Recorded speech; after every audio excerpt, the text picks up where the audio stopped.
কৃষ্ণ হরি ওম নমো ভগবতে বাসুদেবায়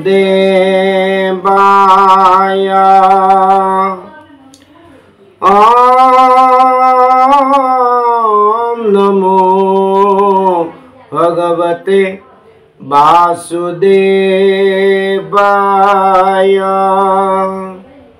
ওম নমো ভগবতে বাসুদেবায় কৃষ্ণায় বাসুদেবায় দেবকী নন্দনায় চ নন্দগোপকুমারায় গোবিন্দায় নমো নমঃ নমঃ পঙ্কজনাভায় নমঃ পঙ্কজমালিনে নমঃ পঙ্কজনেত্রায় নমস্তে পঙ্কজাগ্রয়ে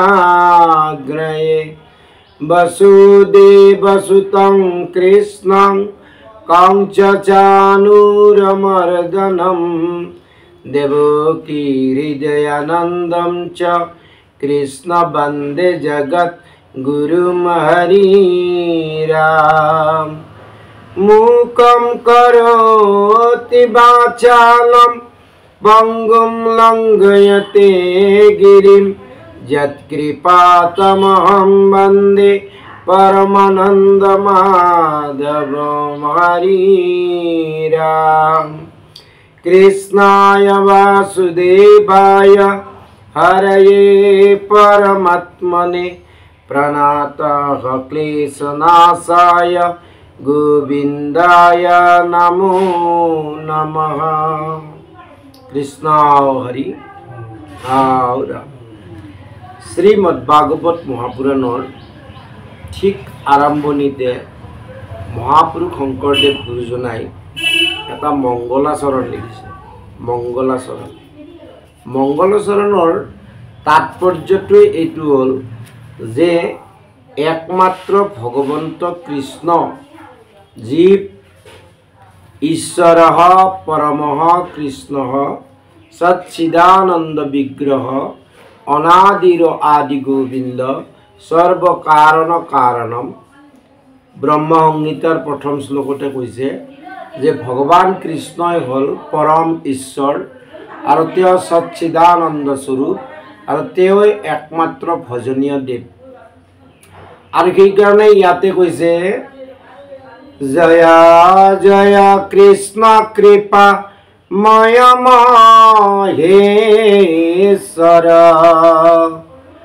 যার আজ্ঞা হিরে বহে ব্রহ্মা হরি হর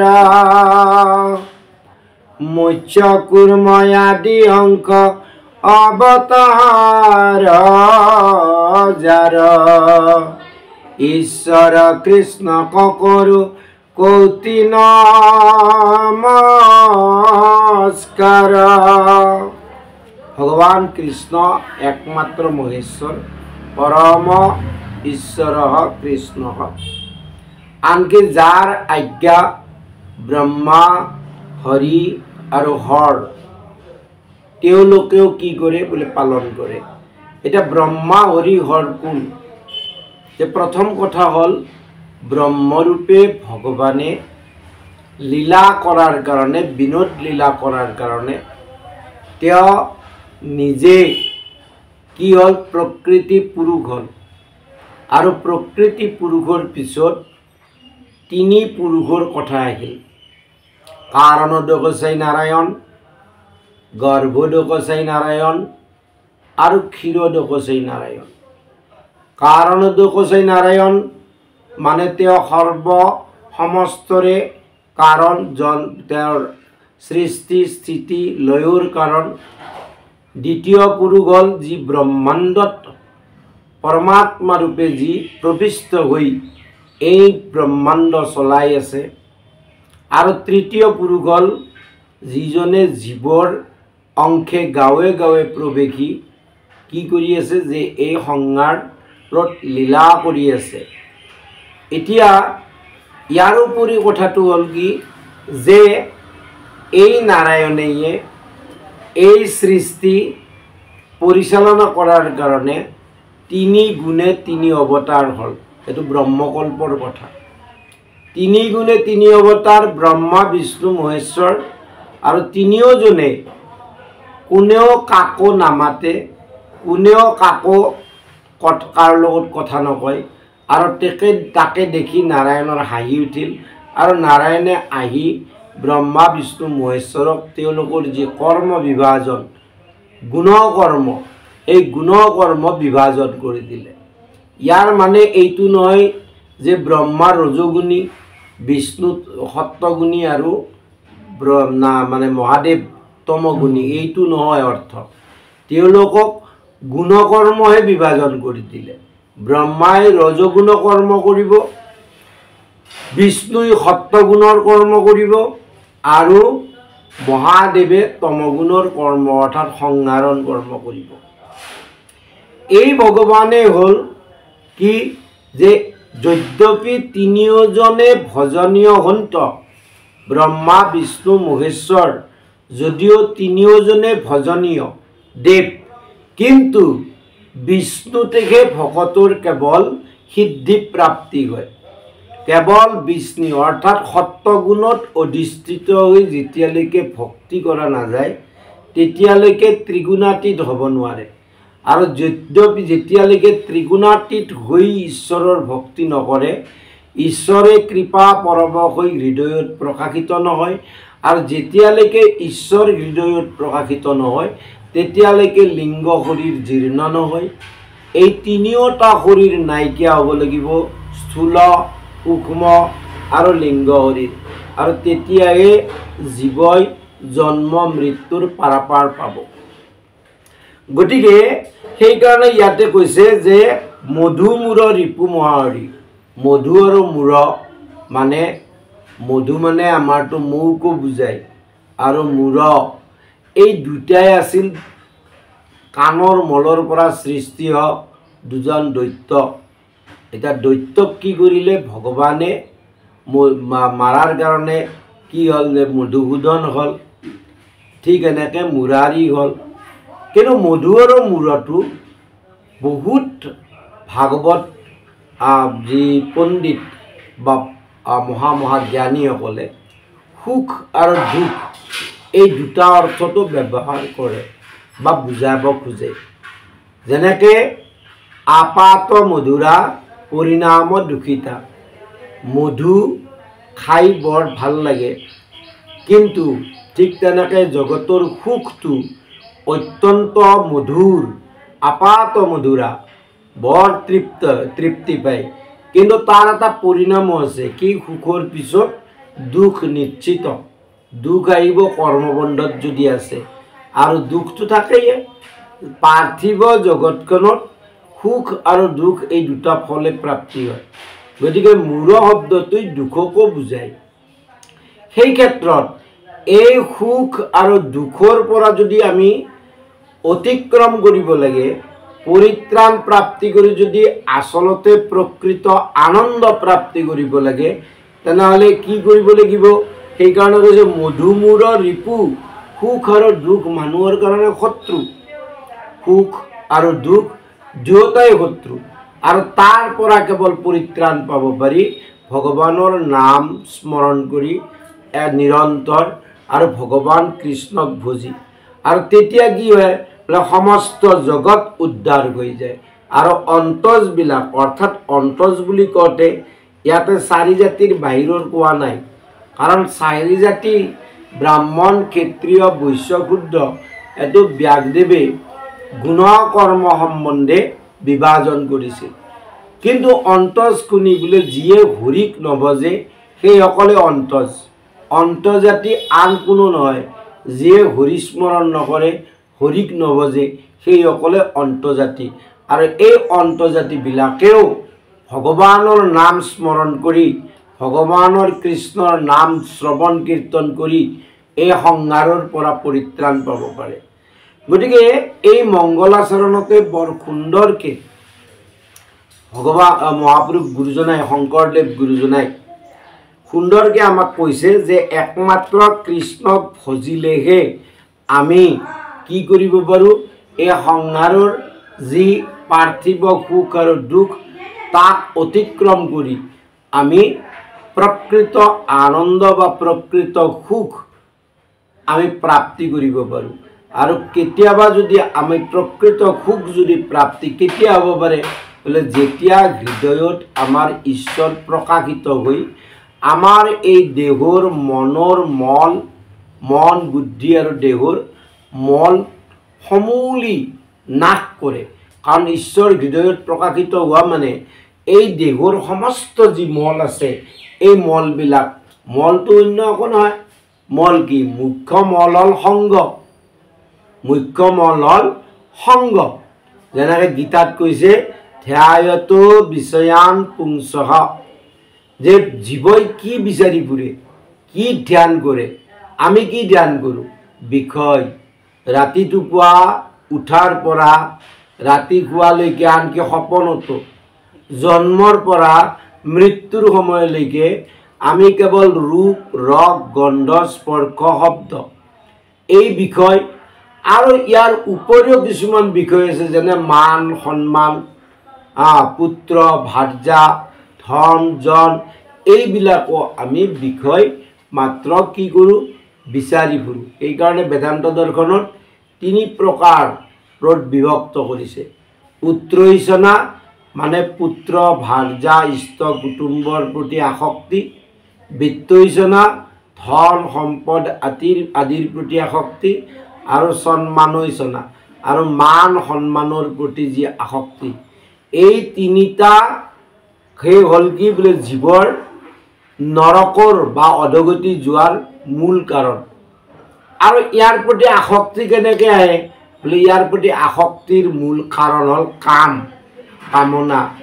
কামনাৰ কাৰণ কি বোলে, কামনাৰ কাৰণ হ'ল সংগ। যেই মাত্ৰকে পঞ্চ জ্ঞানেন্দ্ৰই কিবা এটা ধাৰণ কৰে, পঞ্চ জ্ঞানেন্দ্ৰৰ দ্বাৰা দৰ্শন হৈ জগতত, লগে লগে মনৰ এটা কামনা জন্মে। আৰু যেতিয়া কামনা জন্মে, এই কামনাৰ পৰাই কি হয় বোলে, সংগ হৈ যায়। সংগাত সঞ্জায়তো কাম, সেই বস্তুৰ লগত যেতিয়া এটাচমেণ্ট হয় বা সংগ হয়, তেতিয়া তাৰ প্ৰতি কামনা জন্মে। আৰু যেতিয়া কামনা জন্মে, কামনাত বাধা পৰাৰ লগে লগে ক্ৰোধ আহি যায়। কামাত ক্ৰোধা বিজায়তে। গতিকে কাম ক্ৰোধ আৰু যদি পূৰণ হয় কামনা, তেনেহ'লে লোভ বৃদ্ধি হয়। যদি কামনা সোনকালে যদি পূৰণ হয় অহংকাৰ বৃদ্ধি হয়। কামনা পূৰণ হওঁতে যদি পলম হয় শোক বৃদ্ধি হয়।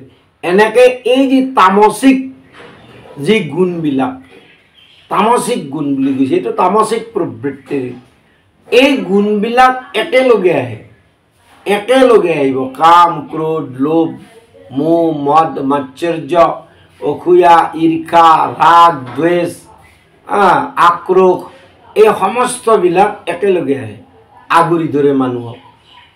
ধৰাৰ লগে লগে কি হয় যে সেই মানুহজনে অত্যন্ত কষ্ট পায়, অত্যন্ত কষ্ট পায়।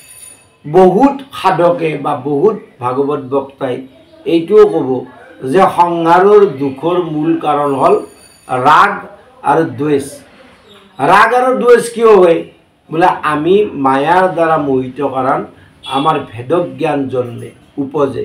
আৰু এই ভেদজ্ঞান উপজাৰ কাৰণে কিছুমান বস্তুৰ প্ৰতি আমাৰ ৰাগ অৰ্থাৎ অনুৰাগ আসক্তি জন্মে, আৰু কিছুমানৰ প্ৰতি আমাৰ দ্বেষ জন্মে, দ্বেষ ভাৱ ভেদ। যেনে এইটো আমাৰ, সেইটো সিহঁতৰ, এইটো মোৰ, এইটো তাৰ, এই দ্বেষ ভাৱ আহি যায়।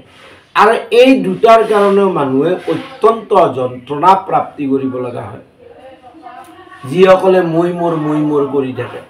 সেইকাৰণে নামঘোষাটো কৈছে যে কাম ক্ৰোধ লোভ ই 3 নৰকৰ দুৱাৰ বুলি কৈছে। কাম ক্ৰোধ লোভ ই আপোন নাখন, মহাপুৰুষ মাধৱদেৱ গুৰুজনাই নামঘোষাত কৈছে যে কাম ক্ৰোধ লোভ কি আপোন নাশন। কিহৰ নাশন বোলে জীৱৰ নাশৰ কাৰণ বোলে জীৱটো ভগৱানৰ চৈতন্য স্বৰূপ অংশ, তেনেহ'লে জীৱৰ আৰু কিয় নাশ হয়? জীৱটো ভগৱানৰে অংশ বোলে হৈ জীৱ ভগৱানৰে অংশ, কিন্তু যেই মাত্ৰকে শৰীৰত আত্মা চৈতন্য প্ৰৱেশ কৰে তেতিয়া দেহ মন কৰ্ম এই তিনিটাৰ লগত আত্মা চৈতন্য সংযোগ হোৱাৰ লগে লগে মনে আৰু বুদ্ধিয়ে মই মই মই মই মোৰ মোৰ কৰাৰ কাৰণে জীৱ হৈ যায়। সেইকাৰণে ভাগৱতত কৈছে দেহ মন কৰ্ম আত্মা যাৱত সংযোগ জীৱ বোলে তাক দুখ কৰিব। সেইটোৱে আত্মাৰ পৰা জীৱাত্মা হৈ যায়। এতিয়া যেতিয়া জীৱাত্মা হয়, যিহেতু সি এই পাৰ্থিৱ বিনাশী ক্ষণস্থায়ী অনিত্য অসত্য শৰীৰটোকে মই বুলি ভাবে, গতিকে তাৰ যন্ত্ৰণা আছে, সি যন্ত্ৰণা খাবই, যন্ত্ৰণা খাওঁটো তাৰ নিশ্চিত। এই শৰীৰটো দি যি কৰ্ম কৰিব, যদি শুভ কৰ্ম কৰে শুভ ফল প্ৰাপ্তি হ'ব, যদি অশুভ কৰ্ম কৰে অশুভ ফল প্ৰাপ্তি হ'ব। এতিয়া শুভ কৰ্ম কৰি পুণ্য অৰ্জন হ'ল, অশুভ কৰ্ম কৰি পাপ উপাৰ্জন হ'ল, দুয়োটাই ভোগ কৰিব লগা হয়। আৰু সেইকাৰণে বাৰে বাৰে গীতা আৰু ভাগৱতে বাৰে বাৰে কৈ আছে কি কৰা? গুণাতীত হোৱা। গুণাতীত হোৱাৰ কাৰণে তুমি যত্ন কৰা, কিন্তু গুণাতীত হোৱাটোতো আৰু ইমান সহজ কথা নহয়। তাৰ কাৰণে এনেকুৱা এটা নিৰবিচ্ছিন্ন সাধনা, নিৰন্তৰ সাধনা কৰিব লাগিব। যে অলপ আগতে চিয়াৰাম বুলি এজন বাবা, এই অলপতে তেওঁ দেহা এৰিল 100 কিবা বছৰ। চিয়াৰাম, যিয়ে নিজৰ হাতেদি জুইৰ প্ৰয়োজন নাই, বন্তি জ্বলাই দিব পাৰে মাত্ৰ হাতেদি, এনেকুৱা সিদ্ধিপ্ৰাপ্ত 105 বছৰলৈকে নিজে প্ৰসাদ তৈয়াৰ কৰি ভগৱানক অৰ্পণ কৰি প্ৰসাদ পাই শৰীৰ ত্যাগ কৰিল। তেনেহ'লে তেনেকুৱা যিবিলাক জীৱ, সেই জীৱবিলাক জীৱ হৈ থকা নাই, সেই লোকবিলাক কি হৈ গৈছে? আত্মা ঈশ্বৰ হৈ গৈছে, আত্মা ঈশ্বৰ হৈ যায়। গতিকে তেওঁলোকৰ যি সাধনা, এই যে ইমান বছৰ সৰুৰ পৰা সাধনা কৰোঁতে কৰোঁতে কৰোঁতে কৰোঁতে তথাপিতো তেওঁ আৰু কয় কি যে মই ভক্তি কৰিব পৰা নাই। সন্তবিলাকৰ আগত কয় মোৰ ভক্তি কিয় নহয়, মোৰ ভজনটো কিয় নিৰন্তৰ নহয়। অথচ ৰাতিপুৱা 3টা বজাত উঠি স্নান কৰি 1টা বজালৈকে কেৱল নাম স্মৰণ কৰে, 1টা বজাত চৰণামৃত লৈ তাৰপিছত পৰিক্ৰমা কৰি তাৰপিছত তেওঁ সন্তৰ আগত সন্তক প্ৰসাদ দি আৰু সন্তক কয় মোৰ ভজন কিয় নহয়। এইটোৱে হৈছে ডাঙৰ কথা। তাৰমানে ভকত হ'লে দিনহীন, ভকত মানে দিনহীন, যি ঘটি আছে সেইটো ঘটিয়ে থাকে জীৱনটোত, নানানটা ঘটনা ঘটি থাকে, ই আমাৰ কৰ্মবন্ধ অনুযায়ী ঘটি থাকে। আৰু সেইকাৰণে মুখ্য কথাটো হৈছে 28 সহস্ৰ ঋষি, ইয়াতে ক'লাক যে 28 সহস্ৰ ঋষি বেদত প্ৰধান, বেদত প্ৰধান, বেদজ্ঞ, বেদবাদী। তেওঁলোকে কি কৰিছে? বিষ্ণুৰ নৈমিক ক্ষেত্ৰ মহাপুণ্যস্থান, যি মহাপুণ্যস্থান নৈমিষাৰণ্য, য'ত ভগৱানৰ আজ্ঞাত য'ত চক্ৰ মাৰি দিছে, আৰু যি চক্ৰৰ প্ৰভাৱত য'ত না কালৰ প্ৰভাৱ না মায়াৰ প্ৰভাৱ হ'ব পাৰে, এই নৈমিষাৰণ্য আজিও আছে। আৰু এই নৈমিষাৰণ্যতে সেই সময়ত কিছুমান বক্তাই কোৱা মতে 60 সহস্ৰ ঋষি বাস কৰিছিল, তাত সাধনা কৰিছিল 60 সহস্ৰ ঋষি। কিন্তু কিছুমানে যে কয় যে 60 সহস্ৰ ঋষিৰ 28 সহস্ৰ ঋষি থাকিল, 32 সহস্ৰ ঋষি জাত্যাভিমানত, জ্ঞানাভিমানত, বয়স অভিমানত গুচি গ'ল, তেনে নহয়। আচলতে কোনো শাস্ত্ৰত এই কথাখিনি, ভাগৱতত বিশেষকৈ নাই এই কথাখিনি। এতিয়া কোনোবাই যদি ক'ৰবাত পাইছে এইটো বেলেগ কথা। কিছুমান আৰু পশ্চিমৰ বা মহা যি পণ্ডিতসকল তেওঁলোকে আৰু ৮৮,০০০ বুলি কয়, অৰ্থাৎ এই ৬০ৰ লগত আৰু ২৮ যোগ দি ৮৮,০০০ কৰি থৈ দিছে। তেওঁলোকে আৰু কৈ আছে ৮৮,০০০ ঋষি। যিয়ে নহওক, কিন্তু ২৮ সহস্ৰ ঋষি বুলি কওঁতে সেইসকল ঋষি আমাৰ ইন্দ্ৰিয়বিলাক বিষয়াসক্ত হৈ আছে, আৰু এই ইন্দ্ৰিয়বিলাকে বিষয়ৰ যি বৃত্তি ধাৰণ কৰি থৈছে, গতিকে জীৱটোই অধোগতি যোৱাটো, নৰকলৈকে যোৱাটো নিশ্চিত। গতিকে আমাৰ প্ৰত্যেকটো ইন্দ্ৰিয়ক ঈশ্বৰমুখী কৰাটো আমাৰ আচলতে সাধনা কৰিব লাগে। এই ২৮টা তত্ত্ব আমাৰ শৰীৰত আছে। এই সম্বন্ধে একাদশ স্কন্ধত সুন্দৰকৈ দিছে। ২৮ তত্ত্ব আছে আমাৰ শৰীৰত, আৰু সেইকাৰণেয়ে সিংহাসনত মহাপুৰুষ শংকৰদেৱ গুৰুজনাই ২৮টা সিংহৰো প্ৰতীক দিছে, আৰু ২৮টা সিংহৰ ওপৰত কি আমহিগড়, য'ত গোলকধাম, অৰ্থাৎ ২৮ তত্ত্ব যেতিয়া পৰিশুদ্ধ হৈ যায় তেতিয়াহে ভগৱানৰ কৃপা প্ৰাপ্তিৰ যোগ্য হয়। আৰু যেতিয়ালৈকে ভগৱানৰ কৃপা প্ৰাপ্তি নহয় তেতিয়ালৈকে কি যে জীৱই কোনো পধ্যে নিজৰ সাধনাৰ জৰিয়তে পৰিত্ৰাণ পাব নোৱাৰে। ভগৱানৰ কৃপা লাগিবই। ঈশ্বৰৰ কৃপা অবিহনে যেতিয়ালৈকে ভগৱান আমাৰ ভক্তিৰ বৈশ্য নহয়, যেতিয়ালৈকে তেওঁক আমি ভক্তিৰ জৰিৰ দ্বাৰাই বান্ধিব নোৱাৰোঁ, তেতিয়ালৈকে ভগৱানে আমি একোই কৰিব নোৱাৰোঁ। সেইকাৰণে যিসকল সাধক ভক্ত, যিসকলে ঈশ্বৰৰ আৰাধনা কৰে, তাৰ ভিতৰত বহুতে নানান স্তৰত ৰৈ যায়। কিছুমানে হয়তো সিদ্ধি প্ৰাপ্ত হয়, কিন্তু সিদ্ধি প্ৰাপ্ত হৈ তাৰপিছত প্ৰেম ভক্তিৰ পিনে যাব নোৱাৰে। আৰু যিসকলে প্ৰেম ভক্তিৰ পিনে যায় তেওঁলোকে কেতিয়াও সিদ্ধিটো ব্যৱহাৰ নকৰে। কিন্তু যদি কোনোবাই সিদ্ধি ব্যৱহাৰ কৰে তেনেহ'লে তাৰ আৰু সাধনা কৰিবলগীয়া হয়, কাৰণ সিদ্ধি ব্যৱহাৰ কৰা মানে সাধনা কৰিবলগীয়া হয় তাৰ। যিয়ে নহওক, গতিকে এই ২৮ সহস্ৰ ঋষি বেদত প্ৰধান। এতিয়া বেদ মানেতো জ্ঞান, জ্ঞানটো ভগৱানৰে সৃষ্ট। এই ২৮ সহস্ৰ ২৮ তত্ত্বই হওক বা যিয়ে হওক, আমি যিয়ে দেখোঁ সমস্ততেতো ঈশ্বৰ আছে। সেইকাৰণে ভগৱানৰ এটা নামটো ঋষিকেশ। প্ৰত্যেক ইন্দ্ৰিয়ত থকাৰ কাৰণে তেওঁৰ নাম ঋষিকেশ। গতিকে তেওঁতো সমস্ততে আছে। সমস্ততে যদি আছে তেনেহ'লে আমি জানো যে ঈশ্বৰে আমাৰ একমাত্ৰ ভজনীয়। আমি যে এই সংসাৰত আহিছোঁ, আমাৰ উদ্দেশ্য হ'ব লাগে ভগৱত ভক্তি কৰি আমি পুনৰ আমাৰ নিজ ধামলৈকে যাব লাগে। কিন্তু ঘটনা হৈছে কি যে এই সংসাৰত অহাৰ পিছত ঈশ্বৰৰ মায়াৰ দ্বাৰাই মোহিত হওঁ, বা আমি নিজে মায়াক আগুৰি ধৰি মানে বেৰি ধৰি বা সাবত মাৰি ধৰি আমি কি হৈছোঁ যে নিজৰ স্বৰূপটো পাহৰি গৈছোঁ। মই আত্মাহে সাক্ষাৎ, কিন্তু আত্মাটো মই যে আত্মতত্ত্ব এইটো পাহৰিছোঁ। পাহৰি মই কি কৰি আছোঁ, শৰীৰটোকে মই বুলি ভাবি আছোঁ। আৰু এই ভাবাৰ কাৰণে তৃতীয় স্কন্ধ ভাগৱতত মহাপুৰুষ শ্ৰীমন্ত শংকৰদেৱে অনাদি পেতনত কৈছে, হয় মন আত্মা সম্বন্ধে সচেতন। যেতিয়া মনটো আত্মা সম্বন্ধত সচেতন হ'ব তেতিয়াহে জীৱৰ কল্যাণ। যেতিয়ালৈকে মন বিষয়ত সচেতন হৈ আছে, ৰূপ ৰস গন্ধ স্পৰ্শ শব্দ বা আহাৰ নিদ্ৰা ভয় মৈথুন, ইয়াত যেতিয়ালৈকে সচেতন হৈ আছে তেতিয়ালৈকে জীৱৰ গতি পুনৰ জন্ম পুনৰ মৃত্যুৰ গৰাহত পৰিব। আৰু সেইকাৰণে ইয়াত যে মান্য কৰি সূতক পাতিলা সত্ৰ তথা সত্ৰ মানে আগতে বুজাইছিল য'ত যজ্ঞাদি কৰ্ম কৰা হয়, যজ্ঞাদি কৰ্ম আনকি বলি বিধান হৈছিল, তাকে আচলতে সেই স্থানখিনিকে সত্ৰ বুলিছিল, য'ত সৎকাৰ্য কৰা হৈছিল।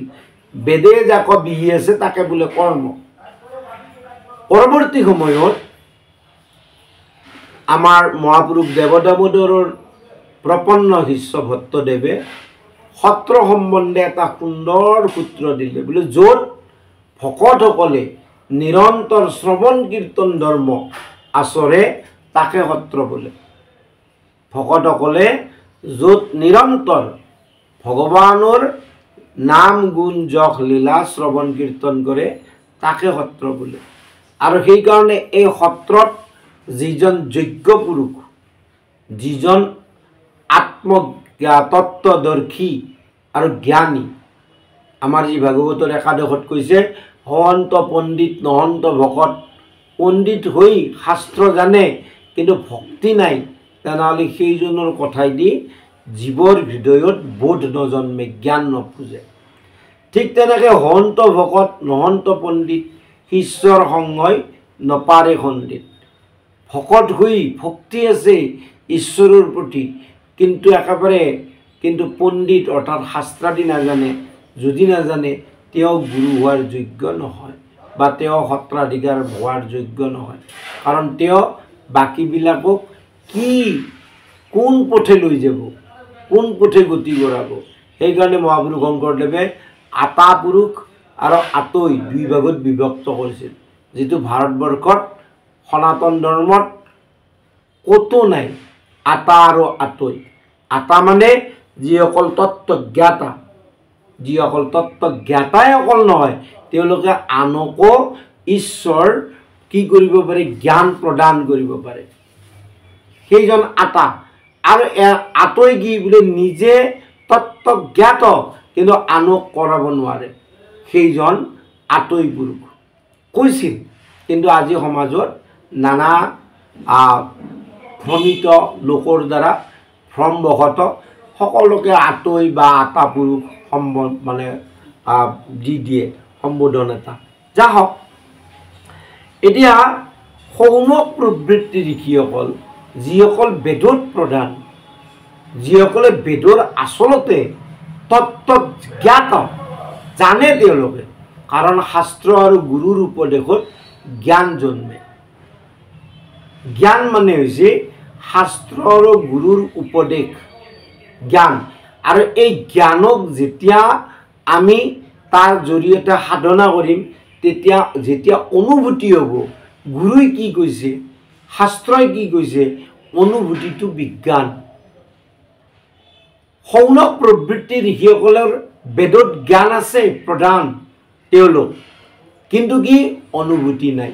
যেনেকৈ আমি পৰৱৰ্তী সময়ত কালিন্দীৰ তীৰত যজ্ঞ কৰি থকা ব্ৰাহ্মণসকল, তেওঁলোকে জানে যে কি একম সৎ বিপ্ৰা বহুধা বদন্তি, যে আচলতে একমাত্ৰ সত্যকে বিপ্ৰসকলে নানান ধৰণে কি বিভাজিত কৰিছে বা নানান ধৰণত ৰূপায়িত কৰিছে বা ধাৰণ কৰিছে, জানে।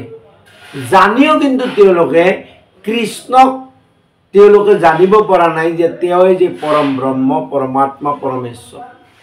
তেওঁলোকে মায়াময় বেদাদি কৰ্মত ব্যস্ত। কিহৰ কাৰণে? স্বৰ্গপ্ৰাপ্তিৰ কাৰণে বা মায়াময় ফল প্ৰাপ্তিৰ কাৰণে যজ্ঞাদি কৰ্মত। আনকি ঘৈণীয়েকসকলকো আহিব নিদিয়ে। কিন্তু যেতিয়া ঘৈণীয়েকসকলে কৃষ্ণক লগ পাই পুনৰ ফিৰি যায় কৃষ্ণৰ উপদেশত, তেতিয়া কিন্তু সেই ঋষিবিলাকে আৰু কৈ আছে তুমিয়ে ব্ৰহ্ম, আমি নাজানো। তেওঁলোকতো মহাবেদবাদী, বেদত প্ৰধান, কি নাজানে? জানে, চব জানে, কিন্তু নাজানে কি আচলতে অনুভূতি জন্মা নাই। কাৰণ তেওঁলোকে সেই পন্থাটো লোৱা নাই ঈশ্বৰৰ।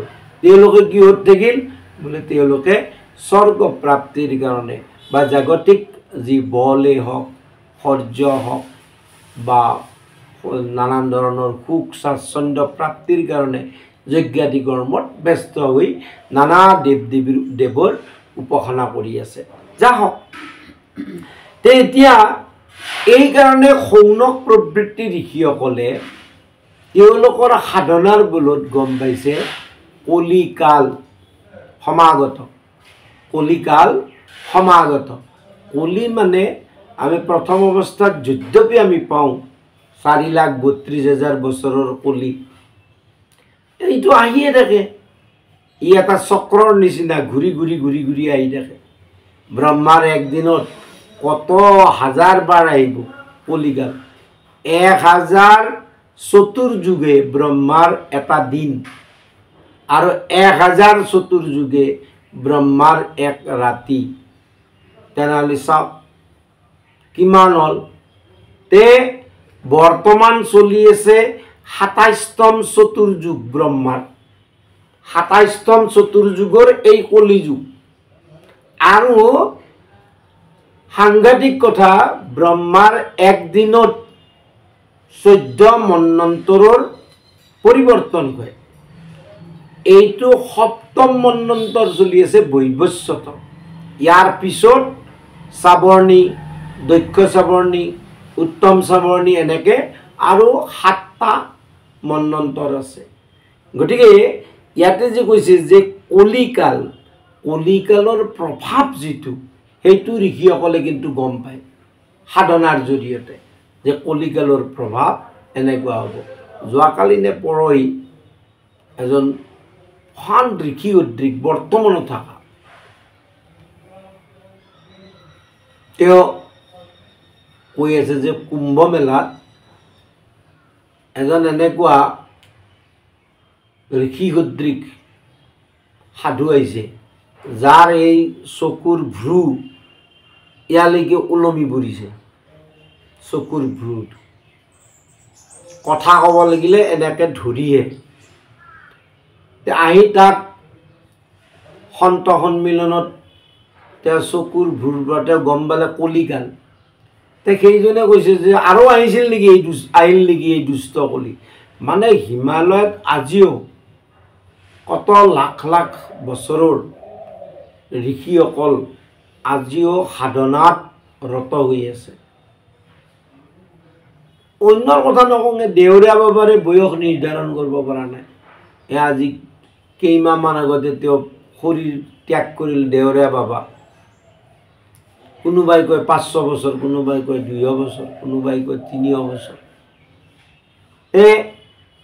এনে ভাৰতবৰ্ষত সন্ত মহন্ত আজিও আছে আমি পোৱা নাই আমাৰ দুৰ্ভাগ্য আমি দৰ্শন প্ৰাপ্তি কৰা নাই সেইটো বেলেগ গতিকে তেওঁলোকৰ সাধনাৰ জৰিয়তে গম পাইছে যে কলিকালৰ পৰিণামটো কি হ'ব কলিকালৰ এই সম্বন্ধে দ্বাদশ স্কন্ধত কলিযুগ সম্বন্ধে কৈছে তাত কৈছে মনৰ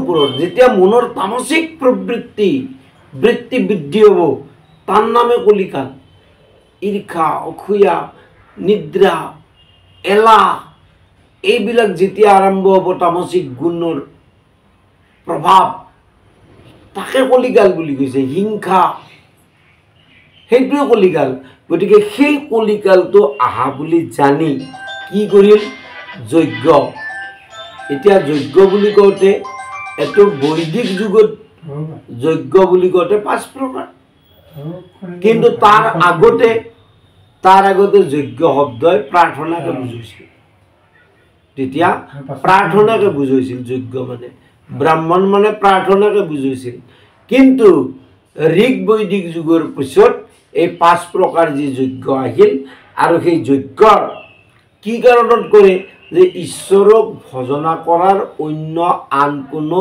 সাধন নাই গতিকে যজ্ঞ কৰি তেওঁলোকে কলিৰ প্ৰভাৱৰ পৰা পৰিত্ৰাণ পাব বিচাৰিছে কিয় যজ্ঞাদি কৰ্মৰ জৰিয়তে যদি তাত কৰে তেনেহ'লে তাত কি হ'ব সেই সৎকাৰ্য কৰাৰ কাৰণে তাত কলিৰ প্ৰৱেশ নিষেধ কৰি থৈছে তে এতিয়া আৰু এটা কথা ইয়াতে চিন্তা কৰিবলগীয়া যে হোমধূমে ধূম্ৰবৰ্ণ ভৈলা কলেবৰ হোমৰ ধুৱাই দি মানুহৰ শৰীৰটো কলেবৰ হ'ব পাৰে নেকি এইটো এটা কথা হোম কিয় কৰে মায়াময় জাগতিক ফল প্ৰাপ্তিৰ কাৰণে যিয়ে হওক স্বৰ্গই হওক পৰলোকত বা আমাৰ ইহলোকত যশ পুত্ৰাদি যিয়ে নহওক প্ৰাপ্তিৰ কাৰণে কৰে বা শক্তি প্ৰাপ্তিৰ কাৰণে যি কাৰণতে নহওক কৰে এতিয়া যদি মায়াময় কৰ্ম কৰে সেই সকলৰ আসক্তি বৃদ্ধি হৈ লোভটো বাঢ়ে। এইটো পালোঁ আৰু লাগে, এইটো পালোঁ আৰু লাগে। গতিকে এই মায়াময় বেদকৰ্মৰ দ্বাৰা প্ৰাপ্ত যি ফল, তাক প্ৰাপ্তি কৰি পুনঃ যেতিয়া লোভ কামনা বাসনা বাঢ়ে, সেই মানুহজনৰ শৰীৰ মন বুদ্ধি অন্তঃকৰণ বা চিত্ত যিয়ে নকওঁ সমস্ত লেতেৰা হয়, সমস্ত লেতেৰা হয়। আৰু সেই দাগটো কিন্তু এৰুৱা বা তাৰ পৰা পৰিত্ৰাণ পোৱা সম্ভৱপৰ কথা নহয়। যেনেকৈ আগত আজিৰ পৰা 50 নহয় তাৰেও আগত আইসকলৰ যেতিয়া বিয়াত একযোৰ নীলা বা হালধীয়া বা ৰঙা কাপোৰ দিয়ে ৰান্ধনী ঘৰৰ কাৰণে, আৰু সেই সময়ত কি নিয়ম আছিল, কাপোৰযোৰ ৰান্ধনী ঘৰতে, বাহিৰত আনিব নোৱাৰে। হা, নাম্বাৰ 1। নাম্বাৰ 2, তেতিয়াৰ দিনত চাবোন খাৰো নাই, মানুহে ছাইবিলাকত পানী দি পেলাই তেনেকৈহে তাৰমানে ধোৱা হৈছিল। গতিকে মাহক মাহে কিমান মাহ কাপোৰবিলাক সেই খৰিত ধোঁৱাত একেবাৰে ধোঁৱা লাগি কি অৱস্থা হয় কাপোৰৰ।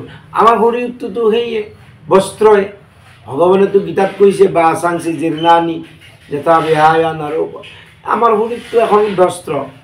এই বস্ত্ৰত এই কামনা বাসনাৰ ধোঁৱাবিলাকতো লাগিব। যদি লাগে কি হয়, লেতেৰা হয়। তেনেহ'লে হৰিভক্তি কিহৰ কাৰণে? বোলে এই মলটো দূৰ কৰাৰ কাৰণে হৰিভক্তি। কিয়?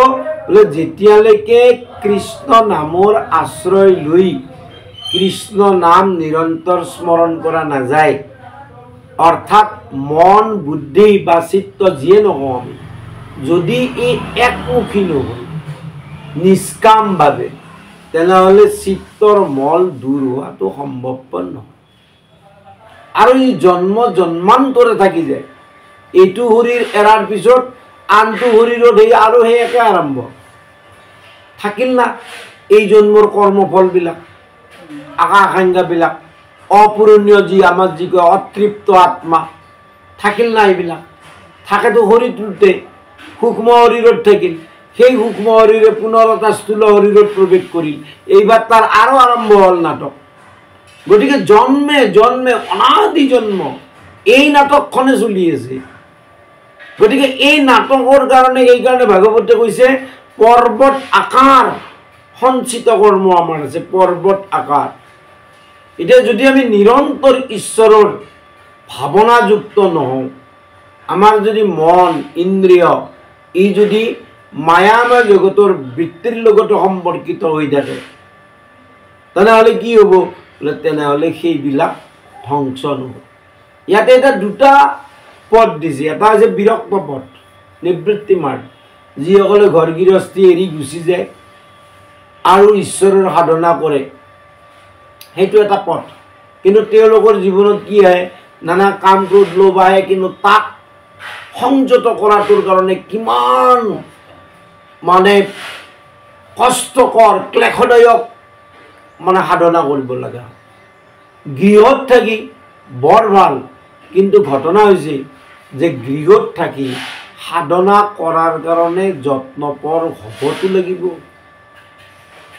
আমাক বিষয়ে যেনেকৈ আকৰ্ষণ কৰে, ঈশ্বৰৰ নামে তেনেকৈ আকৰ্ষণ নকৰে। ভাল পাওঁ, কিন্তু বিষয়ৰ প্ৰতি যিটো ভাৱনা, নিৰন্তৰ ভাৱনা, সেই ভাৱনাটো ঈশ্বৰৰ প্ৰতি যদি হয়, কৰ্ম চব চলি যায়, কিন্তু ভাৱনাটোৱে কি কৰে? বোলে মোক মোক্ষৰ পিনে লৈ যায়। কাৰণ বৈৰাগ্য যেতিয়ালৈকে নাহে সাংসাৰিকৰ প্ৰতি, এতিয়ালৈকেতো মোক্ষ নাই। বিৰকতি নহ'লে নভজে হৰি পাৱে, পৰীক্ষিতে কৈ আছে। বৈৰাগ্য যেতিয়ালৈকে নাহে তেতিয়ালৈকে ঈশ্বৰক ভজে টান কাম। কাৰণ ইন্দ্ৰিয়বিলাকে টানি লৈ যাব ঘোঁৰাৰ দৰে বিষয়ৰ পিনে টানি লৈ যাব। গতিকে ইয়াতে সেইকাৰণে সৌন প্ৰবৃত্তি ঋষিসকলে যে সমস্ত মায়াময় বেদকৰ্ম কৰি তেওঁলোকে জানে যে ইয়াৰ পৰা কলিৰ প্ৰভাৱৰ পৰা পৰিত্ৰাণ প্ৰাপ্তিৰ উপায় নাই। সেইকাৰণে পৰীক্ষিতে যি প্ৰথম 4টা বস্তু দিছে, কলি কিয় নালাগে? সেই 4টা নালাগে কাৰণ তাত কলি এনে জেগা পায়। তাত পঞ্চশুনা পাপ, জুৱা, মদ্য, বেশ্যালয়, এই 4টা বস্তুত এনে যোৱাত আৰামছে কলি যাব পাৰে। তাক আৰু পৰীক্ষিতে দিব লগা নাই। মদ্য বা মদ্য তাতে আৰু পৰীক্ষিতে স্থল দিয়াৰ প্ৰশ্ন নাই। কলি এনে যাব পাৰে কাৰণ এইটো এটা কি যে অনাচাৰী কৰ্ম বা অধৰ্মী কৰ্ম, অধৰ্মৰ কৰ্ম, বেশ্যালয় আৰু পঞ্চশুনা। সেইকাৰণে বাৰে বাৰে কলি কৈ আছে তুমি মোক এনেকুৱা দিয়া। আৰু দ্বিতীয় কথা হৈছে যে জুৱা, মদ, বেশ্যা আৰু পঞ্চশুনা পাপ কেইজনে কৰিছিল সেই সময়ত? সেইটো ভাল চিন্তনীয় কথা। কেইজন লোকে কৰিছিল? কাৰণ মানুহৰতো ধাৰ্মিক প্ৰবৃত্তি আছিল। গতিকে সকলোতো মদ খাব নাযায়, জুৱা নেখেলে, সকলোৱেতো বেশ্যালয়ত নাযায়। গতিকে কলিৰ স্থানো কম হয়। যদি পৰীক্ষিতে যদি কয় বোলে বছ এই 4টাই আন নাই, তেনেহ'লে বহুত কম, তেনেহ'লে কলিৰ কামত নাই। গতিকে কলি কৈছে এতিয়া মোক আৰু এটা দিয়া। কি? স্বৰ্ণ দিয়া। কিয়?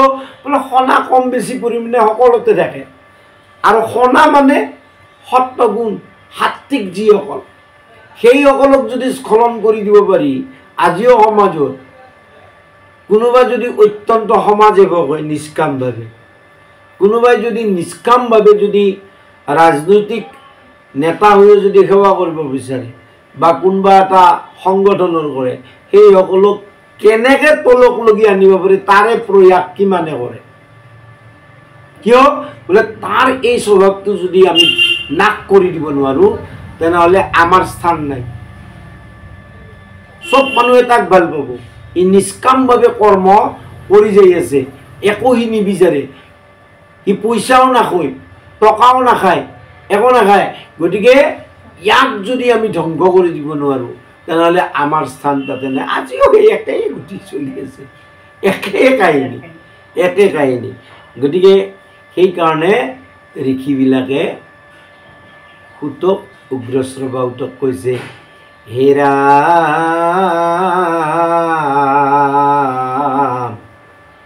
যিটো কৰ্ম কৰোৱাত নাহিকে বিশ্বাস, আপোনাৰ আয়ু ব্যৰ্থে কৰিল নাশ।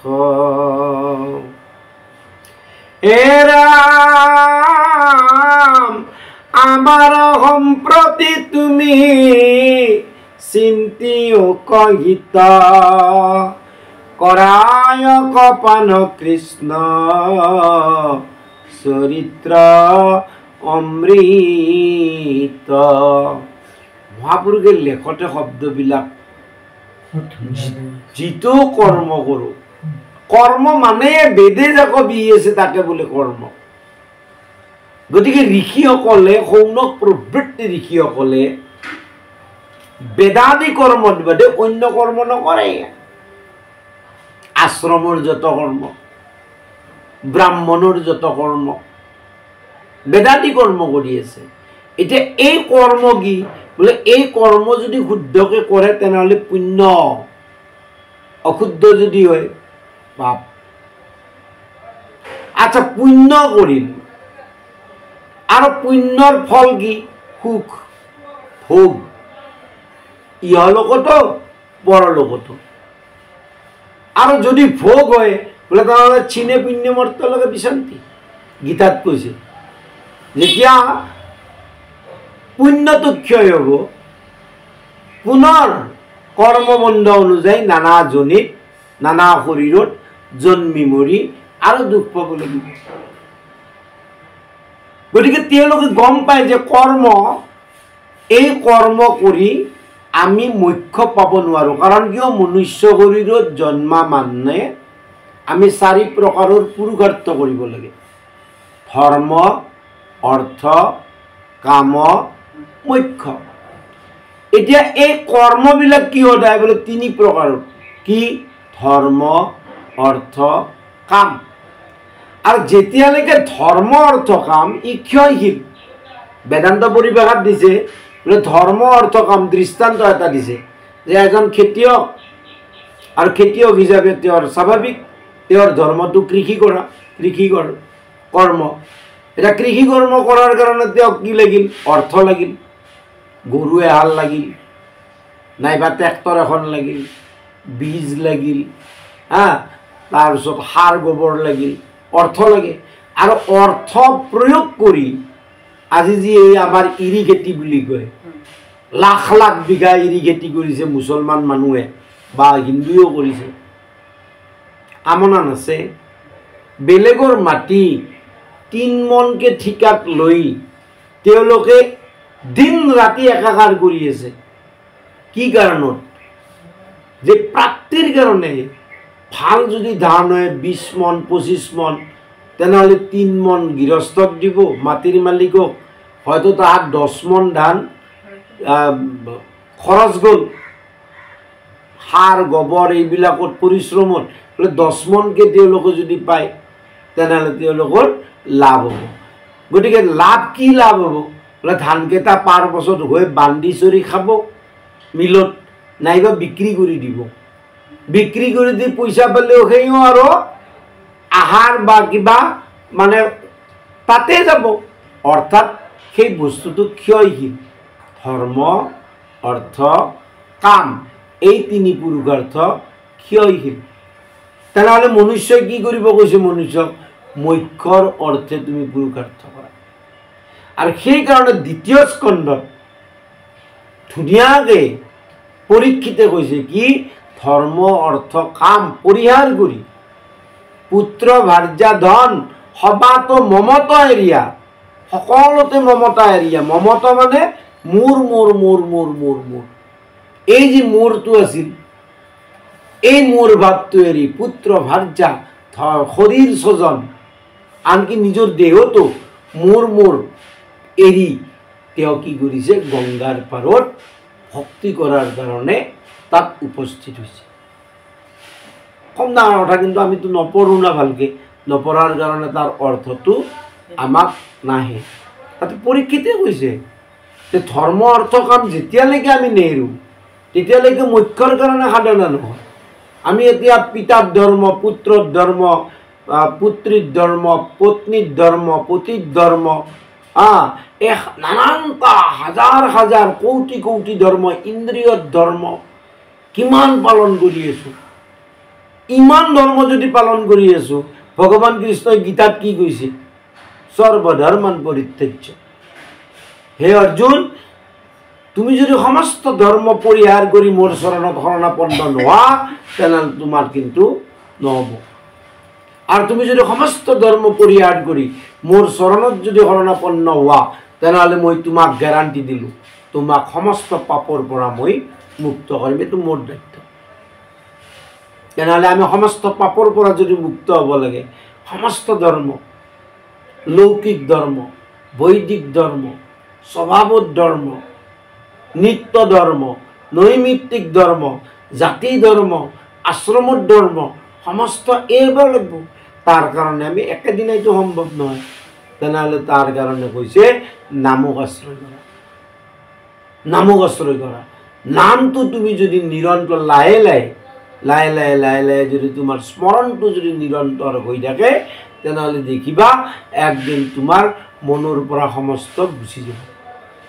সেইকাৰণে বাৰে বাৰে নামক আশ্ৰয় কথা কৈ আছে। চৈতন্যদেৱেই হওক, শংকৰদেৱেই হওক, আজি বৃন্দাবনৰ সবাতকৈ শ্ৰেষ্ঠতম সন্ত প্ৰেমানন্দজীয়ে হওক, জগতগুৰু কৃপালুজী মহাৰাজ হওক, সকলোৱে মাত্ৰ এটাই কৈ আছে নামক আশ্ৰয় কৰা, নামক আশ্ৰয় কৰা, নামক আশ্ৰয় কৰা। কবিৰ দাসে হওক, সকলোৱে কৈ আছে নামক আশ্ৰয় কৰা। নাম যদি তোমাৰ নিৰন্তৰ হয়, তুমি একো এৰাৰ প্ৰয়োজন নাই, তুমি একো ত্যাগ কৰাৰ প্ৰয়োজন নাই, তুমি মাত্ৰ নামটো নিৰন্তৰ কৰাৰ কাৰণে অনুশীলন কৰা। আৰু অনুশীলন যদি কৰা তেতিয়াহ'লে তোমাক নামে ক্ৰিয়া কৰিব। নামৰ প্ৰথম কি? প্ৰথমে দহয় পাতক আছে। নামৰ 7টা কাৰ্যৰ ভিতৰত প্ৰথম কি কৰিব? তোমাৰ যি অন্তৰৰ পাপবিলাক, চিত্তবৃত্তিবিলাক, এইবিলাক তোমাৰ প্ৰবৃত্তি মাৰ্গৰ যি বৃত্তি, এই সমস্তবিলাক তোমাৰ নাশ কৰি দিব নামে। দ্বিতীয়তে কি কৰিব? পুণ্য কৰে অভ্যুদয়। তেতিয়া কি হ'ব? যে তাৰ পিছত যেতিয়া তুমি নাম লৈ থাকিবা, তোমাৰ পুণ্য উপাৰ্জন হ'ব। পাপ যেতিয়া নাশ হৈ যাব, তেতিয়া তোমাৰ পুণ্য উপাৰ্জন হ'ব। 3 নম্বৰ, বিষয়ত জন্মাইব একো বিৰকতি। এতিয়া ইয়ালৈকেতো আমাৰ আহে নাই, তাৰমানে আমি যে নাম লৈ আছোঁ, আমাৰ তাৰমানে নামে কাম দিয়া নাই। 3 নম্বৰ যিটো নামৰ চৰ্ত, মহিমা, বিষয়ৰ প্ৰতি বৈৰাগ্য আহিব, বিৰক্ত আহিব, সেইটোতো আমাৰ জন্মাই নাই। জন্মা নাই যদি আমাক নামে কাম দিয়া নাই। এতিয়া কি হৈছে? এই নাম লৈ আছোঁ, এতিয়া শৰীৰৰ যদি একেবাৰে এই মুহূৰ্তত যদি একনিষ্ঠভাৱে, একান্তভাৱে যদি ঈশ্বৰৰ গুণানুকীৰ্তন কৰি আছোঁ, শৰীৰৰ মলবিলাক লাহে লাহে লাহে লাহে গুছে। যেনেকৈ এই যি আমাৰ অষ্টপ্ৰহৰৰ নাম যজ্ঞ কৰে যে, সেইসকল কত বিষয় মানুহ, কিন্তু তেওঁলোকেও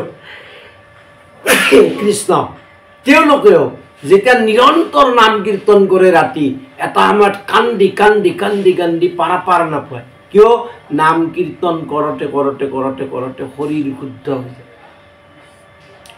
কান্দে, খুব কান্দে। কি হয়? যেতিয়া মানে চিত্ত পৰিশুদ্ধ হয়, এটা আনন্দ পায়, সেই আনন্দতে কান্দে। কিন্তু যেতিয়া পিছদিনা ৰাতিপুৱা 7টাত বা 8টাত নাম ভংগ হয়, পুনৰ ইন্দ্ৰিয়বিলাক বিষয়ৰ পিনে দৌৰে। দৌৰাৰ লগে লগে আৰু আৰম্ভ হ'ল লেতেৰা, আৰু লেতেৰা হোৱা আৰম্ভ হ'ল। এইটো ঘটি আছে আমাৰ সংসাৰত। আৰু সেইকাৰণে কৈছে যে আপোনাৰ আয়ু ব্যৰ্থে কৰিলোঁ শুনা। আপোনাৰ মানে এতিয়া আমি শৰীৰটোকে মই বুলি ভাবোঁ, আয়ু শৰীৰৰে, আত্মাতো আয়ুস নাই। আত্মা ন জায়তে ন ম্রিয়তে কদাচিৎ, নাই আত্মা জন্মে না আত্মা মরে, নৈনম চিন্দন্তি শস্ত্রাণি নৈনম দহতি পাবক। আত্মাক না কোনোবাই কাটিব পাৰে, না পুৰিব পাৰে, না তিয়াব পাৰে, না শুকাব পাৰে। অচ্ছেদ্য অহম, অক্লেদ্য অহম। গতিকে এনেকুৱা আত্মা, আয়ুসৰ প্ৰশ্ন নাই। এটাতো সচ্চিদানন্দ স্বৰূপ, সনাতন আত্মা, সনাতন চিৰন্তন। তাৰ না আদি আছে না অন্ত আছে। তেনেহ'লে আয়ু কাৰ আছে? শৰীৰৰ। জগতৰ আয়ু আছে। জগত মানে যাৰ গতি আছে, পঞ্চভৌতিক বা 24 তত্ত্বযুক্ত যি জগত, ভগৱানে প্ৰকৃতিৰ গুণে যি সৃষ্টি কৰিছে, তাৰ আয়ু আছে। তাৰ এটা নিৰ্দিষ্ট, আমাৰ দেহটোৰ এটা নিৰ্দিষ্ট আয়ু আছে, গছ এজোপাৰ নিৰ্দিষ্ট আয়ু আছে, সমস্তৰে। এই আয়ুসটো আমি নষ্ট কৰি আছোঁ। কিয়? কৃষ্ণক নবুজি মায়াময় ধৰ্ম পালন কৰি, মায়াময় ধৰ্ম পালন কৰি। কিন্তু কি হৈছে বোলে, আমাৰ উপলব্ধি হোৱা নাই, আমাৰ উপলব্ধি নাই, উপলব্ধি নাই। আৰু সেইকাৰণে সুতক কৈছে যে তুমি কি কৰা? আমাৰ সম্প্ৰতি চিন্তিয়ক আমাৰ হিত। তুমি আমাৰ হিত চিন্তন কৰা। অৰ্থাৎ মায়াময় বেদকৰ্মৰ দ্বাৰাই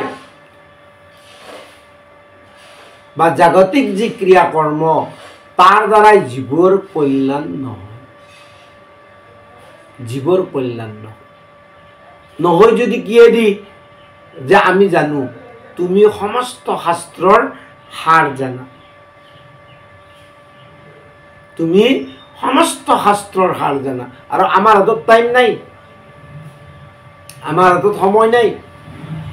গতিকে তুমি আমাক সেই সমস্ত শাস্ত্ৰ, সংস্কৃত ভাগৱতত শৌনকে কৈ আছে, তুমি এই সমস্ত শাস্ত্ৰৰ যি সাৰ, সেই সাৰটো তুমি আমাক সম্প্ৰতি চিন্তিয়ক আমাৰ হিত, কৰাই অকপান কৃষ্ণ চৰিত্ৰ অমৃত।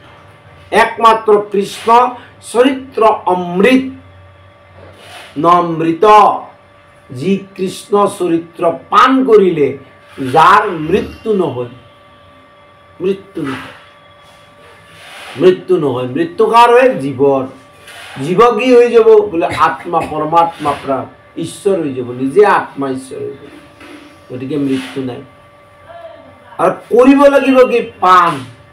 কৰায়ক পান, কৃষ্ণ চৰিত্ৰ পান। পান কিহেদি কৰে? মনেদি, মনেদি পান কৰে। কাণেদিতো শ্ৰৱণ কৰে। পিয়া লাগে কাৰ? মনৰ। মুখখনততো নালাগে। ভোক লাগে কাৰ? মনৰ। মুখততো ভোক নালাগে। আৰু মন তৃপ্ত হোৱাৰ লগে লগে মুখে বাদ দিয়ে খাওয়া। মন তৃপ্ত হোৱাৰ লগে লগে পানী এক গ্লাছ খাই যদি মন তৃপ্ত হ'ল, তেনেহ'লে আৰু দ্বিতীয় গ্লাছ নাখায়। কিয় নাখায় মুখে? কাৰণ মুখৰ পিয়া লগা নাই, জিভাৰ পিয়া লগা নাই। জিভাই ৰসটো জানে, ৰসটো জানে, কিন্তু পিয়াটো বা ভোকটো, ক্ষুধাটো, তৃষ্ণা, ই মনৰ। ক্ষুধা, তৃষ্ণা এইবিলাক মনৰ। যিহেতু মনৰ, গতিকে পান কৰিব লাগিব মনেদি। যেতিয়ালৈকে মনেদি নকৰোঁ তেতিয়ালৈকে নহ'ব। আৰু সেইকাৰণে কৈছে মন সত্য আৰু অসত্যৰ মাজত মাধৱদেৱ মহাপুৰুষে দিছে। গতিকে এই যে মন, এই মনটো দি যদি পান কৰা যায় কৃষ্ণ কথা, তেতিয়াহে জীৱৰ কল্যাণ নিশ্চিত। আৰু মনত যদি লাগি গ'ল, যদি ৰুচিটো, সোৱাদটো যদি মনৰ লাগিল পান কৰোঁতে, তেনেহ'লে সেইজনে আৰু এৰিব নোৱাৰে, সেইজনৰ আৰু এৰাটো সম্ভৱ নহয়। কিন্তু যদি কাণেদি শুনে, কাণৰ বৃত্তি, তাৰ সদায় কি? তাৰ নিজা যিটো বৃত্তি, ৰুচি, সেই ৰুচি অনুযায়ী শুনাৰ কাৰণে ইচ্ছা হয়, ৰুচি অনুযায়ী। পৰম ঈশ্বৰ কৃষ্ণ দেৱ নাৰায়ণ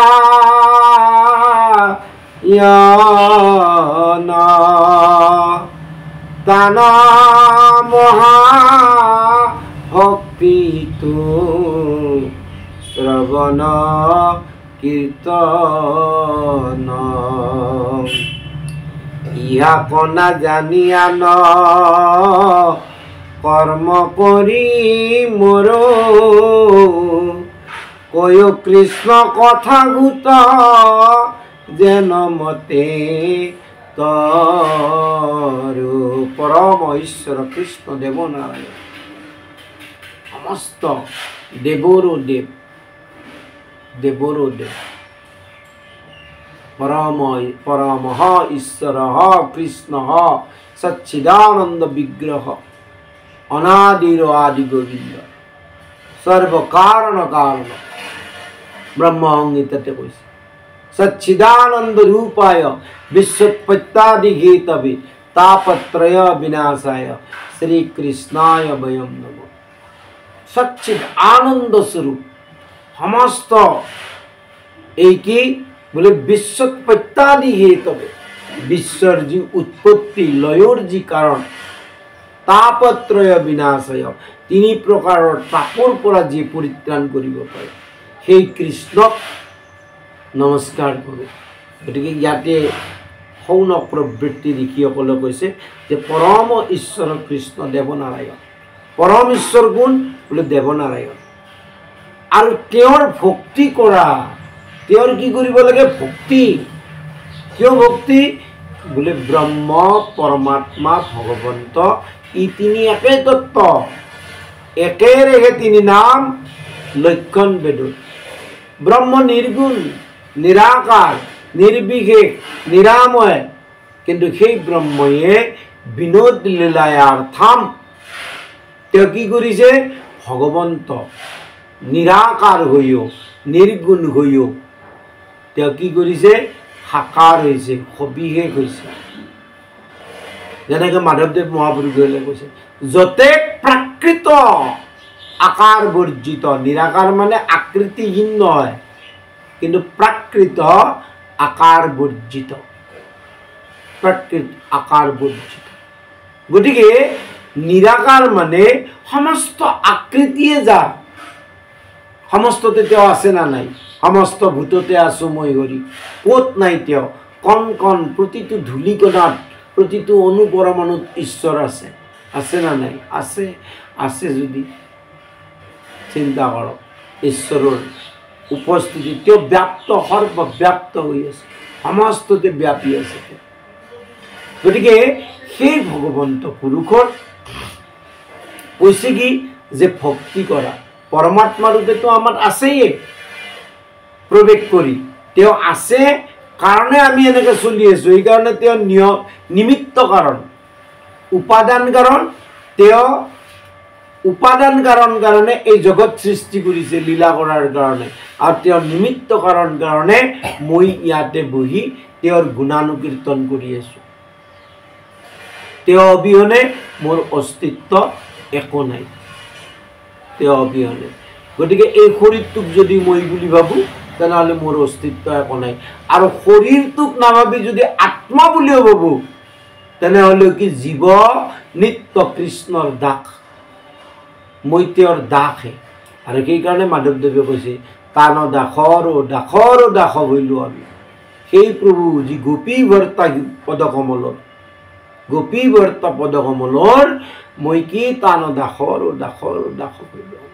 গতিকে আমি সেই দাস, আত্মা হিচাপেও বা জীৱ হিচাপেও আমি দাস, জীৱ কৃষ্ণৰ নিত্য দাস। কিন্তু কৃষ্ণক ভুলি কি হৈছোঁ আমি? বোলে আমাৰ এই অৱস্থা হৈছে, আমি ইমান যন্ত্ৰণা কাতৰ হৈ আছোঁ, আমাৰ এই অৱস্থা হৈছে। গতিকে সেই বস্তুটো বুজাৰ কাৰণে ইয়াতে কৈছে যে তেওঁৰ ভক্তি, ভক্তি মানে অনুৰাগ, প্ৰেম, প্ৰেম, যেনে বিষয়ৰ প্ৰতি ইমান প্ৰেম, নিজৰ পুত্ৰাদিৰ প্ৰতি যি প্ৰেম, ঘৰ গৃহস্থীৰ প্ৰতি যি প্ৰেম, সেই প্ৰেমটো যদি ঈশ্বৰত লাগি যায়, সেই প্ৰেমটো যদি প্ৰভুৰ তাতে যদি লাগি যায়, প্ৰভুৰ চৰণত, তেওঁৰ সেৱা কৰ্মত যদি লাগি যায়, কাৰণ কি বুলি কৈছে কৰ্ম? বোলে কৰ্ম এক, কৰ্ম একমাত্ৰ এটা, কি? কৃষ্ণ পদ সেৱা মাত্ৰ। কৃষ্ণৰ পদ সেৱাটোৱে মাত্ৰ কৰ্ম মনুষ্যৰ কাৰণে। সমস্ততে কৃষ্ণ ভাৱনাযুক্ত হৈ কেৱল মই কৃষ্ণৰ যি কৰি আছোঁ কৃষ্ণৰ কৰি আছোঁ, আৰু তেওঁত সমৰ্পণ, তেওঁত অৰ্পণ, তেওঁত সমৰ্পণ কৰি যদি দিওঁ, বুদ্ধিত যদি এইটো হৈ যায় তেনেহ'লে যি কৰ্ম কৰি আছোঁ সেয়ে কৃষ্ণৰ কৰ্ম হ'ব, যি কৰ্ম কৰি আছোঁ সেই কৰ্মই মোৰ মোক্ষৰ কাৰণ হ'ব। কিন্তু বুদ্ধিত মুখেদি নহয়। আৰু সেইকাৰণে কৈছে ভক্তি মানে আচলতে অনুৰাগ, পৰম ঈশ্বৰৰ প্ৰতি অনুৰক্তিয়ে ভক্তি, চাণ্ডিল্য সূত্ৰ। আৰু নাৰদে কি কৈছে? চাটো তস্মিন পৰম প্ৰেম ৰূপ। নাৰদে কৈছে ভক্তি মানে তেওঁৰ প্ৰতি, ঈশ্বৰৰ প্ৰতি পৰম অনুৰাগ, এই পৰম অনুৰাগেই ভক্তি। আৰু যদি ভক্তি হয়, তাৰপিছতে নাৰদে কৈছে যাৰ ভক্তি হয় কি হয়? যাক লব্ধা, যদি ভক্তি হয়, কিঞ্চিত ন শোচেতি, একো নাভাবে, ন বাঞ্ছতি, একো বাঞ্ছা নকৰে, ন দ্বেষ্টি, না বিদ্বেষ ভাৱ কৰে, কিবা দেশ ভাৱ আহে, ন ৰম্যতে, আৰু অন্য একো হতে ৰমণ নকৰে, একমাত্ৰ কৃষ্ণ বিনে, ঈশ্বৰ বিনে। গতিকে সেই যিটো ভাৱ, সেই ভাৱটোক লগি যাৰ বয়সটো পাৰে হৈ যায়, তথাপিতো চেষ্টাৰটো যদি শতাংগই যদি, কিন্তু শতাংগ আৰু আমাৰ মানুহৰ এইটোৱে এটা বস্তুবিলাক ভ্ৰম হয়। শতাংগ ক'ত আছিল? স্বৰ্গত। শতাংগ নৃপতি স্বৰ্গৰ দেৱতাবিলাকক দৈত্যৰ পৰা ৰক্ষা কৰিছিল। শতাংগ আছিল সত্বগুণত অধিষ্ঠিত। সত্যগুণত ভক্তি সোনকালে হয়। দেৱতাবিলাকে যন্ত্ৰণাত পৰে, ঈশ্বৰক অলপমান স্তুতি কৰে আৰু নাৰায়ণ আহিব মুখত থিয়া দিয়ে। কিয়? সত্যগুণত ভক্তি হয়। কিন্তু আমি ক'ত আছোঁ? ৰজৰতম। কি গুণ এইটো? আসুৰিক গুণ, ৰাক্ষসৰ গুণ। আসুৰিক গুণত ভক্তি বৰ টান কাম। সেইকাৰণে অৰ্জুনক কৈছে নিত্য সত্যস্থ পাব, নিত্য সত্যস্থ পাব। অৰ্জুনক কৈ আছে কৃষ্ণ যে সদা নিৰন্তৰ তুমি সত্যগুণত অধিষ্ঠিত হোৱা। যেতিয়ালৈকে নোহোৱা তেতিয়ালৈকে তোমাৰ ভক্তি হ'ব নোৱাৰে। সত্যগুণত সাত্বিক আহাৰ, সাত্বিক বচন। কাৰণ মই যদি ভাগৱত শুনো তেনেহ'লে মই এটা কথা বিশ্বাস যে এক তত্ত্ব মাত্ৰ, চবটো ঈশ্বৰে, আৰু যি ঘটি আছে তেওঁৰ ইচ্ছাত ঘটি আছে। কাৰ দোষ ধৰিম? কাৰ দোষ ধৰো? দোষ ধৰিয়ে বা কি লাভ? তথাপিতো স্বভাৱ, তথাপিতো স্বভাৱ নাযায় সেইটোও দুখ দেখাটো। অথচ মাধৱদেৱে কৈ আছে অধমে কেৱল দোষক দেখায়, মধ্যমে লয়ে গুণ দোষ বিচাৰি। তথাপিতো আমি জগতৰ লোকতো আমি দোষে দৰ্শন কৰি আছো। কিয়? কাৰণ ভক্তি। সেইকাৰণে ইয়াতে কৈছে এই ইহাতে হে মিল আমাৰ লীলা মহাৰংগ।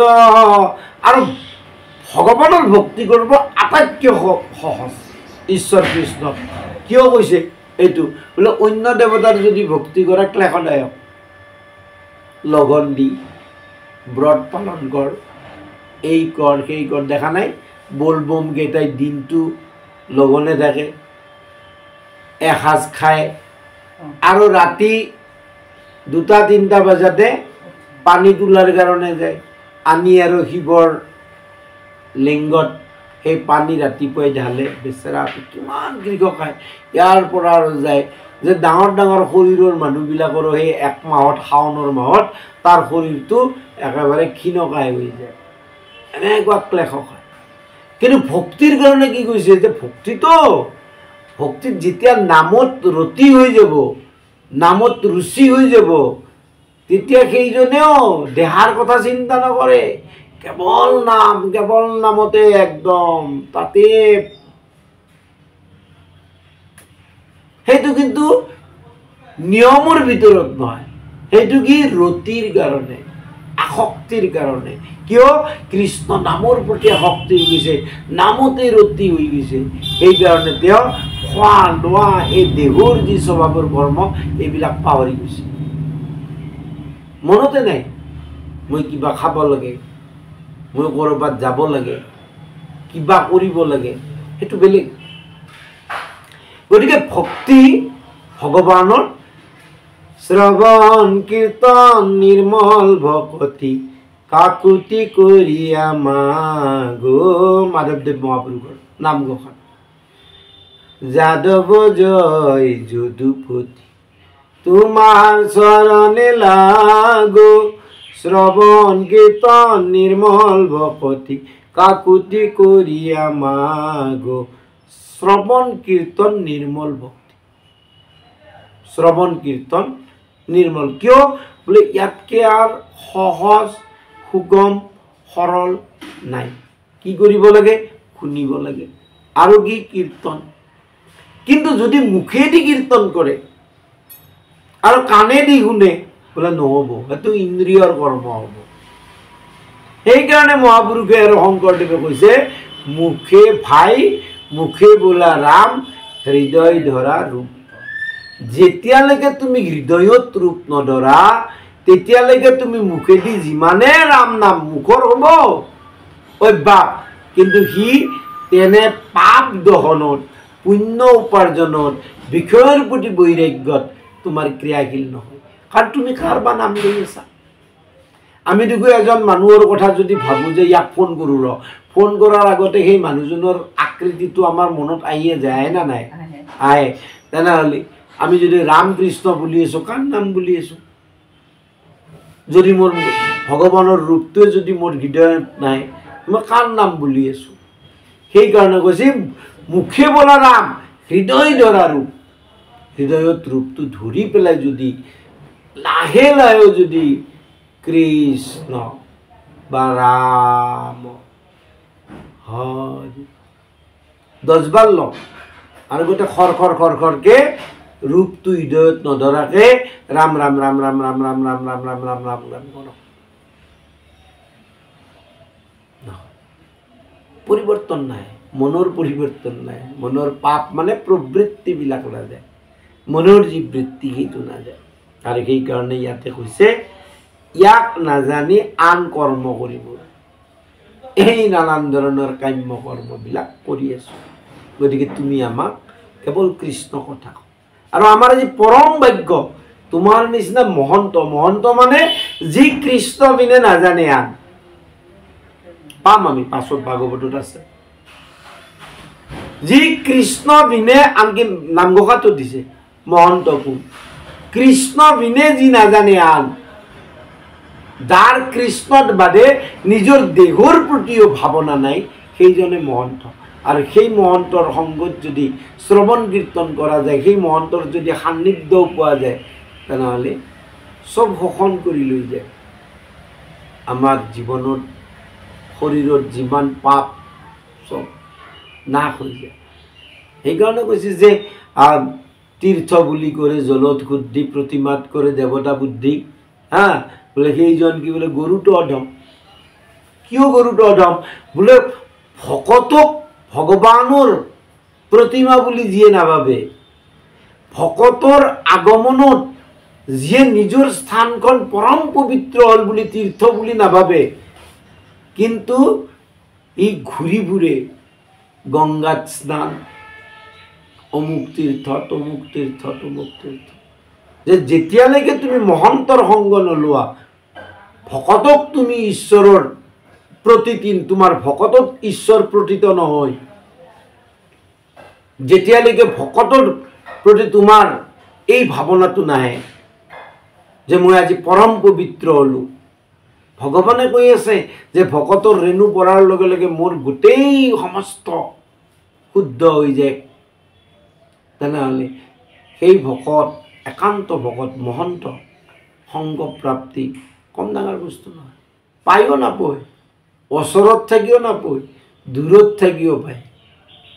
এইটো আৰু বৰ ডাঙৰ কথা, এইটো আৰু সাংঘাতিক কথা। সাগৰত অনন্ত আছে, মাছ কাছবিলাকে তেওঁ ভগৱান বুলি নাভাবে, ভাবে এও আমাৰ দৰে এটা জলচৰ প্ৰাণী। মহন্ত এজনৰ স্বামীজীৰ লগতে আছো নিৰন্তৰ, কিন্তু সেই ভাৱ অহা নাই, ওচৰত থাকিও কামত নাই। কোনোবা দূৰত আছে কিন্তু সদায় নিৰন্তৰ ভাৱ চলি আছে, দূৰত থাকিও কিন্তু কামত আহি আছে। গতিকে এইটো বৰ ডাঙৰ কথা। আৰু তাৰপিছতে কৈছে যে ত স্বৰ্গ সুখ তাতো মুখ্য সুখ মূল, ভকতৰ সংগৰ অল্প কণিকে। যিমান স্বৰ্গ সুখ আছে তাৰ ভিতৰত মুখ্য সুখ মূল। আৰু সেইকাৰণে দ্বিতীয় স্কন্ধৰ আৰম্ভণিত কৈছে যে কোনোবাই যদি মুখ্য প্ৰাপ্তি কৰিছে, কোনোবাই যদি মুক্তিও পাইছে, তাহাৰ শ্ৰোতব্য কথা আছে সংখ্যা। সেইজনে বহু কথা শুনিব লগা আছে। কি? ভগৱানৰ যশ গুণ লীলা। এই যশ গুণ লীলা যদি ঈশ্বৰৰ যদি নুশুনে, ঈশ্বৰৰ প্ৰতি যদি প্ৰেম নহয়, তেনেহ'লে মুখ্যটো পাব, কিন্তু তাৰপিছত আৰু পুনৰ পতিত হ'ব, পুনৰ পতিত হোৱাৰ। সেইকাৰণে ভকতৰ সংগ, সৎসংগ। ভকত মানে কি? যি কৃষ্ণক ভক্তি কৰি কৰি সাক্ষাৎ কৃষ্ণ হেন হৈ গৈছে। এই যে আটা পুৰুষ বা আতৈ বা সন্ত বা মহন্ত বা সাধু, যাৰ লক্ষণ ভাগৱতত দিছে। হয় কৰুণা চিত্ত গৃহীত সভা, শাস্ত্ৰ অনুবৰ্তী নাই শত্ৰু উত্তপন, মোহত একান্তভাৱে ভগতি কৰন্ত, মোৰ প্ৰীতি অৰ্থে পুত্ৰ ভাৰ্যা এৰিলন্ত, মোৰ সুমংগলা কথা কহান্ত শুনন্ত। এই যে কৈছে, সেইটো কৈছে যে তেতিয়া কি, যে সেইসকল যিবিলাক মহন্ত পুৰুষ, সেই মহন্ত পুৰুষসকলৰ যদি আমি সংগ পাওঁ তেনেহ'লে আমাৰ কল্যাণ হ'ব। ইয়াতে আমি আজি সমাপ্ত কৰিম। অপৰাধ বিনাশন তজু নাম নাৰায়ণ, জানি নামে পখিলো হৰণে, আন গতি নাহিকে মৰণে, অপৰাধ ক্ষমা কৰি তুমি দয়াশীল হৰি, মোক ৰক্ষা কৰিও চৰণে, ৰাম মোক ৰক্ষা কৰিও চৰণে। কৃষ্ণ হৰি ৰাম। জয় জগতগুৰু শ্ৰীমন্ত শংকৰ গুৰু হৰি ৰাম ৰাম।